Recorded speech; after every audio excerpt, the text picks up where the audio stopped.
Hi, I'm Susan Evans from susanevans.org, and today I'm going to show you our homeschool high school room. Yes, in the part of downstairs, so we have a split level. Downstairs there's an area that's like a common room, and so that is the room that we use for homeschooling. Not everything, because sometimes we use our dining room table or other places in the house, but a lot of activities happen right down here.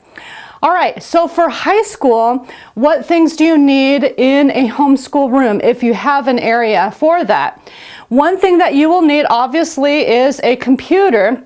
Higher level math, for example, most parents are not able to teach that. Some are, and that's great. Some people can do it in co-ops, and that's wonderful, like pre-calculus. My kids are, two of my kids are in pre-calculus right now, and that's beyond what I took. So I'm using teaching textbooks, which I use on the computer. So they take turns on the computer. There's two computers going at all times. That is necessary. Also, we use Rosetta Stone for Spanish, and so that's also computer-based for high school. Now, if you have high school art, this is one thing that you are able to do sculptures and higher level art by, we did a little tree house. I have another video here on my YouTube channel that shows you more in detail what the tree house is like. Another high school topic is geography, world geography. You can have a globe or flags. Those are hands-on things that you can have for high school. There is, of course, a dartboard. That's not high school academics anyways. And we do have a fireplace, although we don't use it very often because the flue gets jammed or whatever. Okay, next in line we have a desk or a flat surface. High school sciences and high school history and literature a lot of times requires written work. And so if you are writing an essay or studying for the SATs or something like that, you do need a flat surface. So you can either use your table, your dining room table. A desk can help, especially if you want a student to be separated from the rest of the people if they're taking a timed SAT test, for example. So this is another thing that you need in a high school homeschool room. One of my sons is taking piano lessons. Another one of my sons took guitar.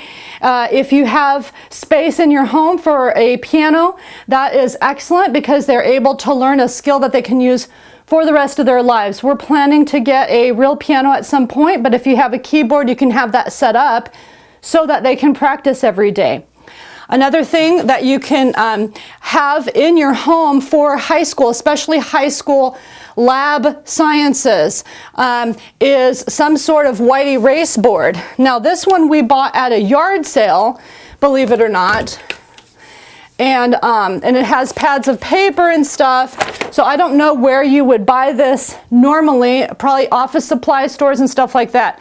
So if you just have a regular white erase board that's up on the wall, this really helps. We used it a lot for chemistry, for example, when we together were going through each thing.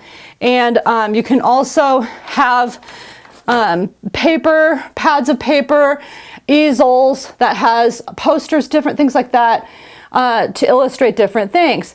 If you look down at the floor, we made a little platform.